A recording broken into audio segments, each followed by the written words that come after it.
वक्त और बाजार की चाल हर किसी को समझ नहीं आती है। बिना सही रणनीति के कोई बाजी नहीं जीती जाती है। ग्लोबल खबरें और आंकड़ों का लेकर सटीक ज्ञान हम बनाएंगे आपके निवेश को और भी ज़्यादा आसान।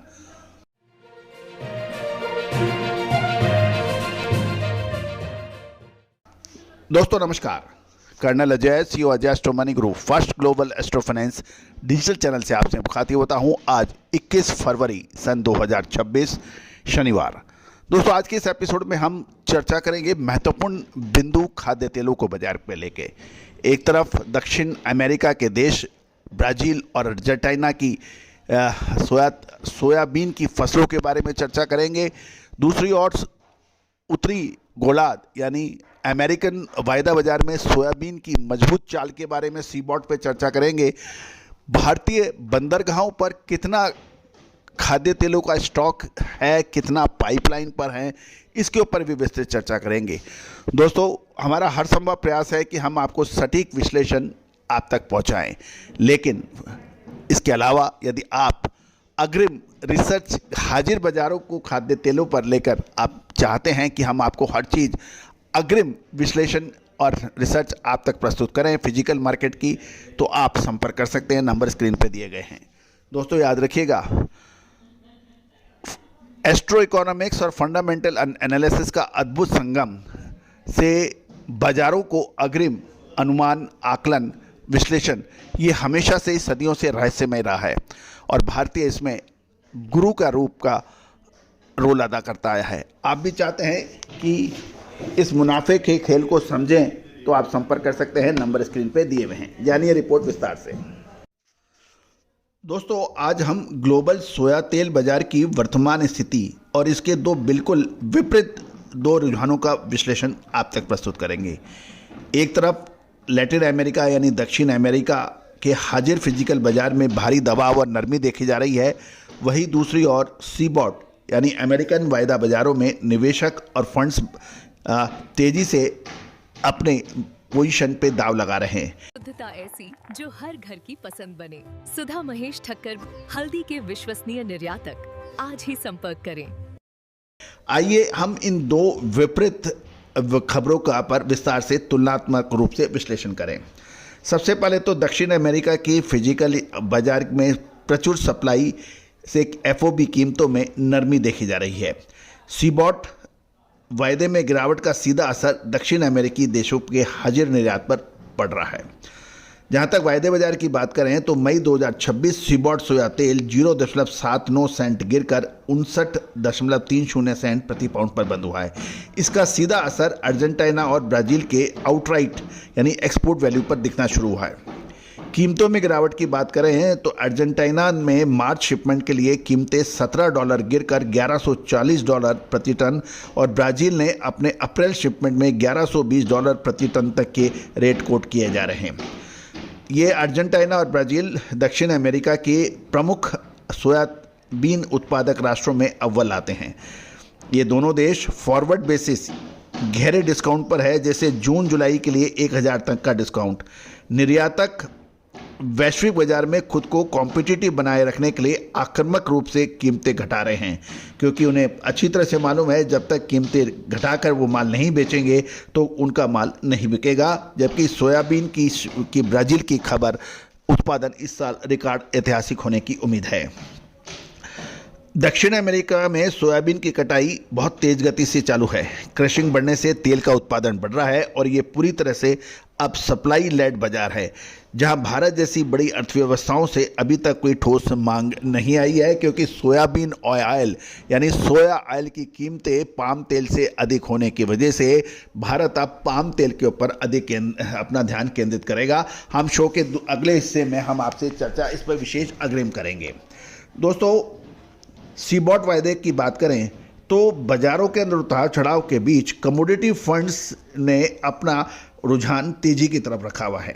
हाजिर बाजार की नरमी के उलट कमोडिटी बाजार वायदा बाजार में सटोरिया ने स्पेकुलेटर्स का मूड अलग नजर आ रहा है कि आंकड़े कुछ ये कह रहे हैं। नेट लॉन्ग पोजीशन यानी खरीदारी पोजीशन में उछाल 17 फरवरी सन 2026 को समाप्त सप्ताह के CFTC डेटा के अनुसार मैनेज मनी फंड्स ने अपनी नेट लॉन्ग यानी खरीदारी पोजीशन 33,093 से बढ़ाकर 41,819 कॉन्ट्रैक्ट की है, यानी 8,726 कॉन्ट्रैक्ट्स की नेट वृद्धि। ये एक बहुत महत्वपूर्ण मानी जानी चाहिए।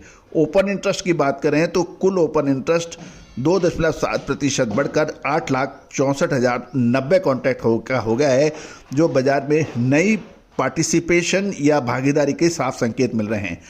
अब ये दो तरफा गतिविधि जो हैं, हालांकि लॉन्ग यानी तेजी की पोजीशन 14.5% बढ़ी है, लेकिन मंदी की पोजीशन में भी 8.9% का इजाफा हुआ है। ये दिखा रहा है कि बाजार में एक तरफा तेजी नहीं है, बल्कि मंदी का दांव खेलने वाले भी काफ़ी एक्टिव हो रहे हैं और भविष्य के अंदर आने वाले समय में ज़बरदस्त वॉलेटिलिटी देखने को मिलेगी।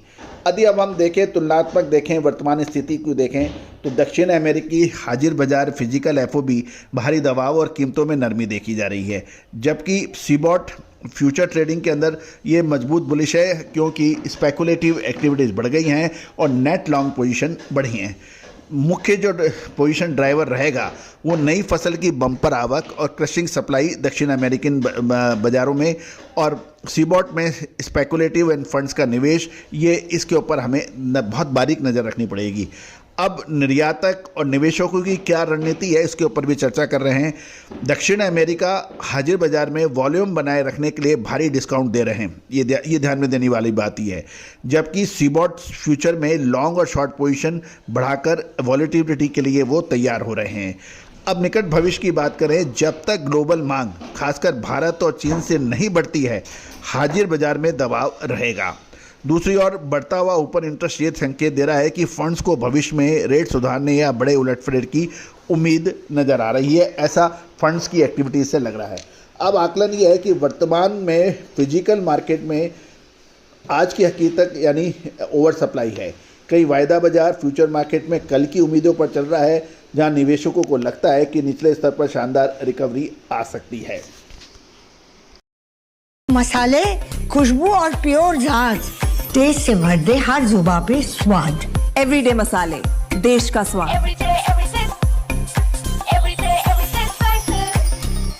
और ये देखा जा रहा है कि दक्षिण अमेरिका की प्रचुर सप्लाई, क्रशिंग की बढ़ती एक्टिविटीज और ऐतिहासिक सोयाबीन की फसल, ये इसको आप किसी भी कीमत पर नज़रअंदाज नहीं कर सकते हैं। अब हम चर्चा कर लेते हैं कि भारतीय बंदरगाहों पर खाद्य तेलों की इन्वेंट्री यानी स्टॉक की क्या पोजीशन है। इसमें हम पिछले जनवरी 2026 बनाम फरवरी 2026 की बात करेंगे, यानी जनवरी 2026 और फरवरी 2026 के ऊपर बात करेंगे। सॉल्वेंट एक्सट्रैक्ट एसोसिएशन यानी SCA की ताज़ा जो आंकड़े आए हैं, उसके मुताबिक साल 2026 के पहले महीने यानी जनवरी में भारत के खाद्य तेलों को आयात और इन्वेंट्री की स्थिति में बड़ा बदलाव देखने को मिला है। एक तरफ बंदरगाह यानी पोर्ट्स पर रखा स्टॉक कम हुआ है, वहीं सप्लाई चेन में पाइपलाइन में मात्रा बढ़ी है। 1 जनवरी सन 2026 को भारतीय बंदरगाहों पर स्टॉक 9.58 लाख टन में था, जो 1 फरवरी सन 2026 में घटकर 8.64 लाख टन हो गया है, यानी 0.94 लाख टन की गिरावट है स्टॉक में। पाइपलाइन की स्टॉक की बात करें तो 7.92 लाख टन 1 जनवरी 2026 में था, ये घटकर 8.85 लाख टन हो गया है। इसमें 0.93 लाख की वृद्धि है। अब हम चर्चा करें कि कुल इन्वेंट्री टोटल स्टॉक जो हैं 1 जनवरी को 17.5 लाख मैट्रिक टन था, जो 1 फरवरी को 17.49 लाख मैट्रिक टन है। इसमें कोई खास कुछ बदलाव नज़र नहीं आ रहा है। अब बाज़ारों के डेटा को आप तक पहुंचाना और बाज़ारों के लिए क्या संकेत है। पोर्ट स्टॉक की कमी है। 1 जनवरी को बंदरगाह में 9.58 लाख का जो भारी स्टॉक था, जो 1 फरवरी तक घटकर 8.64 लाख टन रह गया। ये भी दिखा रहा है कि बंदरगाहों से माल यानी क्लियरेंस तेज गति से हो रहा है और तेल सीधे घरेलू रिफाइनरी और बाज़ारों तक पहुंच रहा है। साथ साथ पाइपलाइन का जो स्टॉक का इजाफा है, ट्रांजिट और घरेलू सप्लाई चेन पाइपलाइन का स्टॉक 7.92 लाख टन से बढ़कर 8.85 लाख टन हो गया है। इसका मतलब यह है कि घरेलू बाजार में सप्लाई सुचारक यानी पर्याप्त है। जिससे शॉर्ट टर्म में कोई बड़ी सप्लाई की समस्या शायद ना आए। पाम तेल बनाम सोया तेल का खेल। जनवरी महीने में आयात का समीकरण पूरी तरह से पलट गए थे, क्योंकि पाम ऑयल सोया तेल के मुकाबले लगभग $100 प्रति टन से अधिक सस्ता चल रहा था और इस डिस्काउंट के कारण जनवरी में पाम तेल का आयात 51% बढ़कर 7.66 लाख टन पहुंचा, जो 4 महीने के उच्चतम स्तर पर पहुंच गया था। सॉफ्ट ऑयल की यानी सोयाबीन ऑयल की ठीक विपरीत मांग महंगा होने के कारण सोया तेल का आयात भारत में 45% गिरकर 2.78 लाख टन, जो पिछले 19 महीने के सबसे निचले स्तर पर है। सनफ्लावर यानी सूरजमुखी तेल के आयात में भी 23% की भारी गिरावट यानी 2.66 लाख टन तक ही हुई है। कुल मिलाकर भारत की कुल इन्वेंट्री 17.49 लाख टन स्थिर है, जो घरेलू खपत को संतुलित करने के लिए पर्याप्त मानी जा रही है। साथ साथ पूरी तरह से बाजार अब प्राइस सेंसिटिव यानी कीमतों के प्रति अत्यधिक सेंसिटिव हो चुका है, यानी संवेदनशील हो चुका है, और यही कारण है कि आयातकों ने महंगे सोया और सूरजमुखी तेल को छोड़कर सस्ते पाम तेल की ओर अपना रुख किया है। गौरतलब है कि ये ध्यान देने वाली बात यह है कि 44% जो सोया तेल का आयात गिरा है, उसमें कीमतों के अलावा ये भी ध्यान देने वाली बात यह है कि हमने अपने एक शो के जरिए आपको बताया था सोया तेल के वॉश आउट का गणित।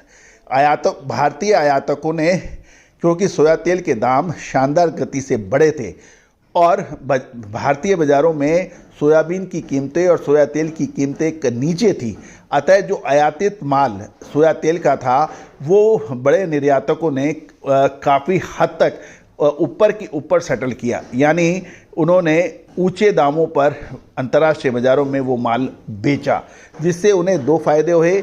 एक तो लॉजिस्टिक, ट्रांसपोर्टेशन और करेंसी डिफरेंस का उनको नुकसान नहीं हुआ। दूसरी ओर एक्स्ट्रा एडिशनल इनको पैसा मिल गया और वो उसकी भरपाई भारतीय लोकल डोमेस्टिक मार्केट से उन्हें पूरा कर दिया। तो ये कहना बिल्कुल उचित नहीं है कि सोया तेल का निर्यात सिर्फ कीमतों की वजह से कम हुआ। सोया तेल का निर्यात के अंदर एडजस्टमेंट भी काफ़ी हैवी नज़र आए। तो दोस्तों ये संभावना है सारी, ये गणित है, ये दृश्य है, क्योंकि जब तक आप बिहाइंड द कर्टन यानी पर्दे के पीछे खेल को अनुमान नहीं करेंगे, आप किसी निष्कर्ष या नतीजे पर नहीं पहुंचेंगे। गौरतलब है कि आने वाले लगभग 15 दिन खाद्य तेलों के लिए बहुत महत्वपूर्ण रहने वाले हैं। इसका अपडेट हमने अभी सभी महानुभाव जो हमारे साथ जुड़े हुए हैं उनको हमने आपको दे दिया है। दोस्तों, यदि आप आयातक हैं, आप स्टॉकिस्ट हैं, आप प्लांट होल्डर हैं या फिर होलसेलर्स हैं, तो हमारी अग्रिम विशेष रिसर्च जो हाजिर बाज़ार को देखकर बनाई जाती है वो आपके लिए, आपके व्यापार को स्मूथ चलाने के लिए काफ़ी लाभदायक साबित हो सकती है। आज ही संपर्क करें। दोस्तों, फाइनेंशियल एस्ट्रोलॉजी और एस्ट्रो इकोनॉमिक्स के साथ फंडामेंटल एनालिसिस वो देखने का और दिखाने का प्रयास करता है जो आप अनुमान शायद ना लगा पाएँ सिर्फ एक मैथोडोलॉजी से। यही वजह है कि अर्जेंटीना, ब्राज़ील, चाइना, अमेरिका के साथ साथ मलेशिया, इंडोनेशिया, सिंगापुर के आज बड़े आयातक और निर्यातक देश भारत की तरफ बड़ी आशा भरी दृष्टियों से देखते हैं, क्योंकि उन्हें पता है कि फंडामेंटल एनालिसिस के साथ यदि एस्ट्रो इकोनॉमिक्स का हो जाए तो उससे बड़ा ना पहले था ना है। भविष्य के बारे में हम कुछ कह नहीं सकते। आज ही संपर्क करें, बात तो करें। All the very best, good luck, happy trading.